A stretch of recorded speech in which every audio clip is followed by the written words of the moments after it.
अस्सलामु अलैकुम रहमतुल्लाहि व बरकातुहू। सुब्हानल्लाहि व बिहम्दिही सुब्हानल्लाहिल अज़ीम। अल्लाहुम्मा सल्लि अला मुहम्मद व अला आलि मुहम्मद कमा सल्लैता अला इब्राहीम व अला आलि इब्राहीम इन्नका हमीदुम मजीद। अल्लाहुम्मा बारिक अला मुहम्मद व अला आलि मुहम्मद कमा बारकता अला इब्राहीम व अला आलि इब्राहीम इन्नका हमीदुम मजीद।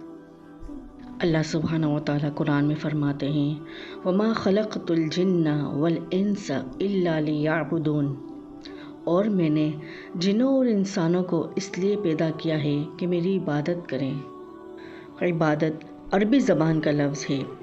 हर वो फ़ेल, ख्वाह वो फ़ेल ज़ाहिरी हो या बातनी, जिससे अल्लाह की रज़ा इंसान को मिल जाए, उसे इबादत कहते हैं। इसका कतन ये मफ़हूम नहीं है जो अमूमन लोग समझ लेते हैं। शायद इबादत का मतलब यह है कि इंसान 24 घंटे अपने आप को या तो मस्जिद में बंद कर ले या जाए नमाज पे खड़ा हो जाए और दुनिया के किसी काम में शरीक ना हो। शरीयत ने जिसको इबादत कहा है कि इंसान अपनी ज़िंदगी के लैलो नहार के 24 घंटों को अल्लाह की मर्ज़ी के मुताबिक गुजारे, तो वो 24 घंटे ही इबादत बन सकते हैं। इंसान 3 हालतों में पाया जाता है, या तो वो खड़ा हो, या वो बैठा हुआ हो, या फिर वो लेटा हुआ हो। इन्हीं 3 हालतों को अगर इंसान सुन्नत के हिसाब से गुजारते हैं, सुन्नत के मुताबिक गुजारते हैं, जिस तरह से आप सल्लल्लाहु अलैहि वसल्लम गुजारा करते थे, तो वो तमाम चीज़ें इबादत शुमार होती हैं। देखा जाए तो इसमें भी इंसान का ही फ़ायदा है। अगर वो सो रहा है तो उसमें उसका फ़ायदा है, और अगर वो खा रहा है तो भी उसमें उसका फ़ायदा है। लेकिन अगर वो इन मामलात को सुन्नत के हिसाब से गुजारता है, यानी अगर वो रात को सो रहा है तो जिस तरह से आप सल्लल्लाहु अलैहि वसल्लम सोने से पहले अस्कार किया करते थे, और सोने से पहले जो भी आप सल्लल्लाहु अलैहि वसल्लम की सुन्नतें हैं, उस तरह अगर सुन्नत पर अमल कर कर वो शख्स सोता है तो वो उसका सोना, तमाम रात का सोना उसकी इबादत शुमार होता है। अल्लाह ताला ने आप सल्लल्लाहु अलैहि वसल्लम को हमारे लिए रोल मॉडल बनाकर भेजा। उठने जागने की सुन्नत, खाने पीने की सुन्नत, कहीं आने जाने की सुन्नत, हर तरह की सुन्नत आप सल्लल्लाहु अलैहि वसल्लम की हमें मिलती है, और उस सुन्नत पर अमल करते हुए ज़िंदगी गुजारना ही इबादत है। इबादत की बुनियादी तौर पर 2 किस्में हैं। अल्लाह सुब्हानहु व तआला ने बहुत सारी मखलूक़ात पैदा की हैं। कितनी ही मखलूक़ात ऐसी हैं कि जिनको इबादत के लिए मुसख्खर किया हुआ है। नबातात, हैवानात, मलाइका और बाकी और बहुत सारी मखलूक़ात हैं सिवाय जिन और इंस के।